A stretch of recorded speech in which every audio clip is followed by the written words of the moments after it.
Good evening, everyone. My name is Tanya Ma, and I am an Intactivist, and I am very pleased to give a film review of Brendan Murata's American Circumcision.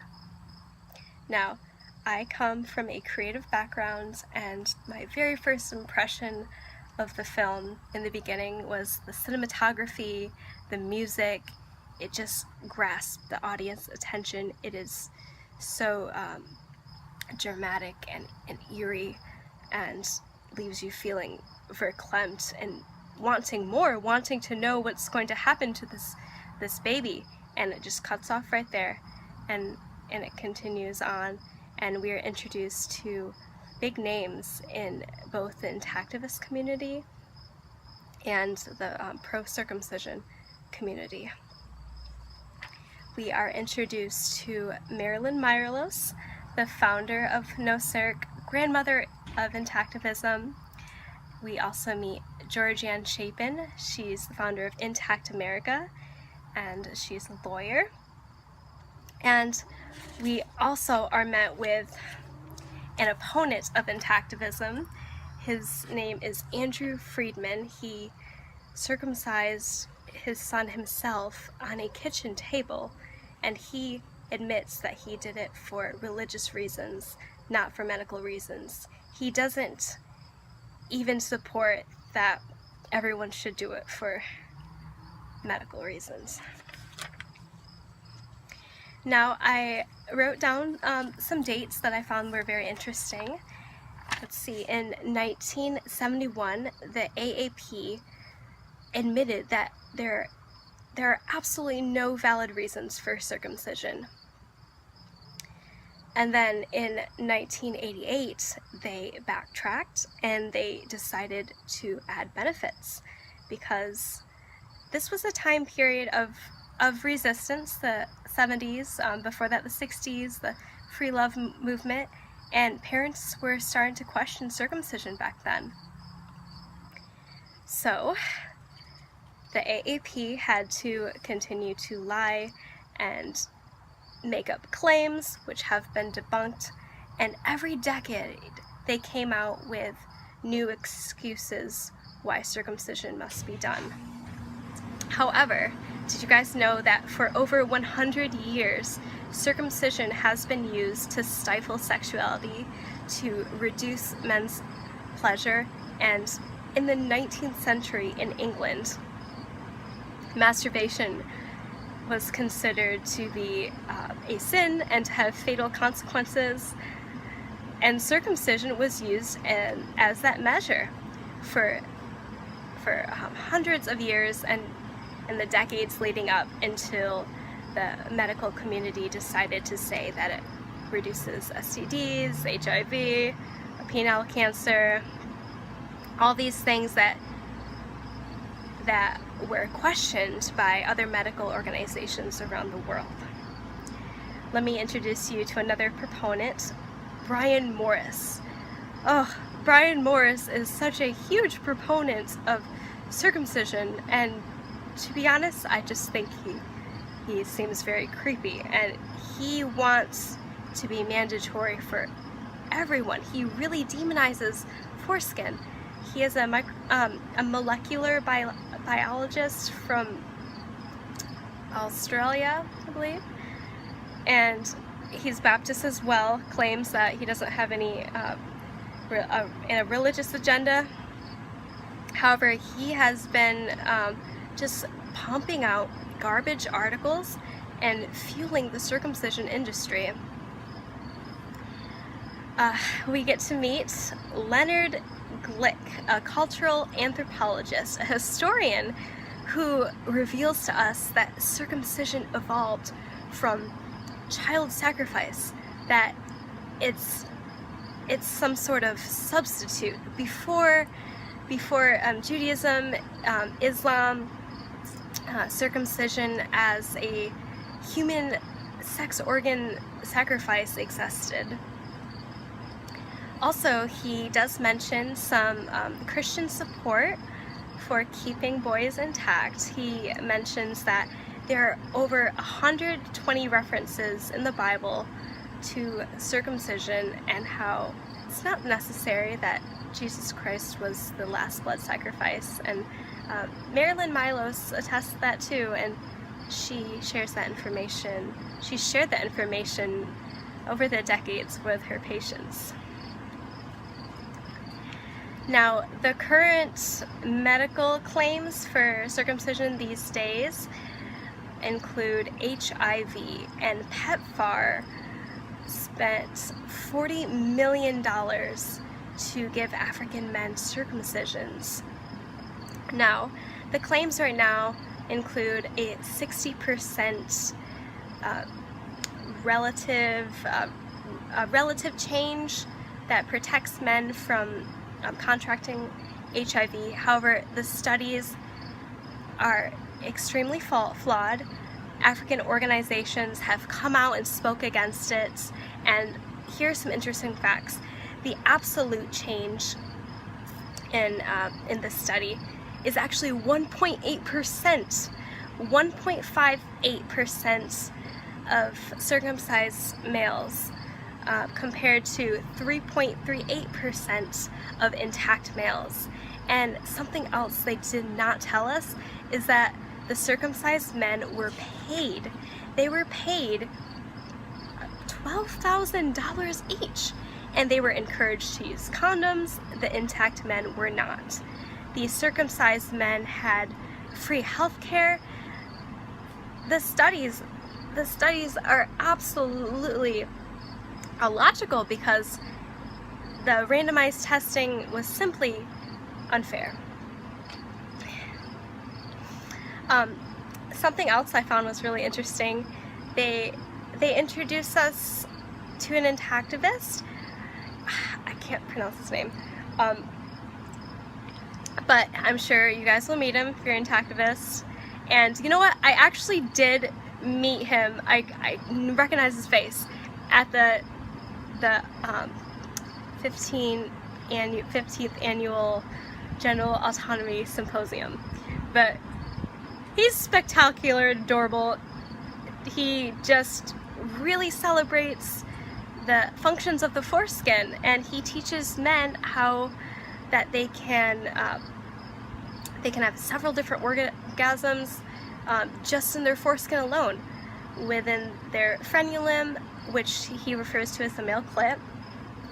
That there's the frenular delta, the ridge band, the Meissner's corpuscles, which are cells that are responsible for making us sensitive to light and touch. So he gives a chance to speak and educate other men. He's the one wearing the shirt that says, "I love my foreskin." And he also really emphasizes that when you remove the foreskin, all of its 16 grandiose functions, 12 square inches of erogenous tissue, that it seriously alters the mechanics of sex for both men and women. We are introduced to Soraya Murray, an FGM survivor, an author, a filmmaker. I bought her book at the symposium. I got to meet her. Pretty cool.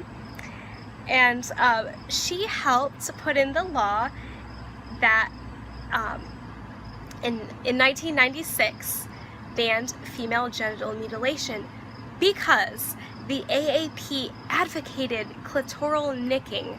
Can you guys believe that? They advocated female circumcision because they figured, okay, we're going to have African women coming over and realizing we don't perform female circumcision, so they're going to go back to their country and they're going to get the more extreme cases of female circumcision or FGM. So they tried to compromise and they allowed clitoral nicking, or just like an incision or cut. Absolutely horrifying and disgusting. So the AAP once supported female genital mutilation, and Americans mostly do not know that, and if they did, I'm sure they'd be outraged. However, right now we're really trying to fuel and awaken people to be just as outraged as we are with female genital mutilation, male circumcision. They are absolutely identical. Something else that was mentioned I found very interesting is that they found that circumcised boys experience PTSD. They experience neurological effects of pain when they got vaccinations. Just this intense horror and screaming pain right when they got vaccinated and as they went into shock. And of course, that's just a heartbreaking side effect. Ron Goldman, a Jewish psychological researcher, he spoke about that. He spoke about distrust, grief, sexism, men feeling alone, flashbacks. He studied this for decades as well, and I just got a couple of his books in the mail today. Yay! We also get to meet a few other people. One is William Stowell. I thought he looked like Michael Cera. He was the first who sued his doctor, and he's pretty young. He is involved with NORM, the National Organization of Restoring Men. We also get to meet TLC tugger Ron Lowe, who invented a foreskin restoration device. He quotes that 250,000 men worldwide are restoring their foreskin, and that was recorded in 2010. He said that it only takes 10 to 12 hours a day of tension, that it is something that men need to dedicate themselves to a few years over time, but there's no special tricks. It absolutely works in helping the body create a slack skin that can mimic foreskin and reduce the callousness on the glands and bring back sensitivity and moisture. We also are told that 80 to 100,000 Meissner corpuscle cells are lost, and although you cannot get them back in restoring, you can certainly mimic a lot of the damage that is done. I was happy to see that the elephant in the hospital filmmaker was able to show up and give his perspective and just give some information on how psychologically damaging this is, and that it's the cultural blinders we need to remove. Also an excellent half-hour presentation.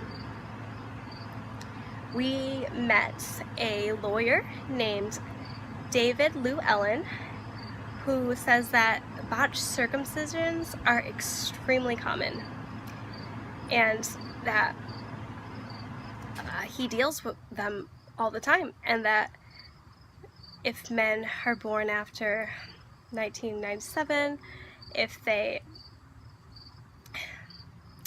their parents did not consent, their mother did not consent to the circumcision, perhaps she signed under the influence of the drugs that they give women in the hospital, that there's a winning case right there. So also I noted that the Gomco clamp uses thousands of pressure when it cuts down and removes the foreskin. How horrific is that, guys? The video showing a live circumcision is absolutely horrendous, and I've seen this film multiple times. It's my third time seeing it, and I did not have to rewatch. I did not have to rewatch that part. I just turned down the volume because the screams of a baby having his genitals ripped apart sliced. You can feel every moment of it. And this can last up to 20 minutes. Is the most unspeakable form of evil in this country that is swept under a rug, that is labeled as a religious choice or a medical choice. It's absolutely horrific, and it's the controversial part in the film that I do believe was a necessary evil. However, there it is, absolutely horrific right in your face. Brendan shows in interviews with other intactivists, regret moms. He shows clips of Jonathan Conti. He committed suicide. He had severe anguish from his circumcision, and he was such an incredible intactivist to the movement. He is one of the few people in the video that I have not seen or read material about, or but nevertheless, I still connected with him in some way, and I still mourned his passing, and I stand in solidarity with the intactivists who did know him.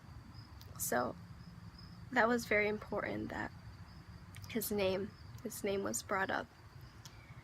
And I just have to say that this film was incredibly moving. And when I first saw it, I saw it in Detroit at Wayne State University, and I sat in the middle on two sides. My left side and my right side were two intactivists who had both been circumcised, and when the live circumcision is playing, the three of us just bawled. I don't think anyone in the room didn't cry during that film. It's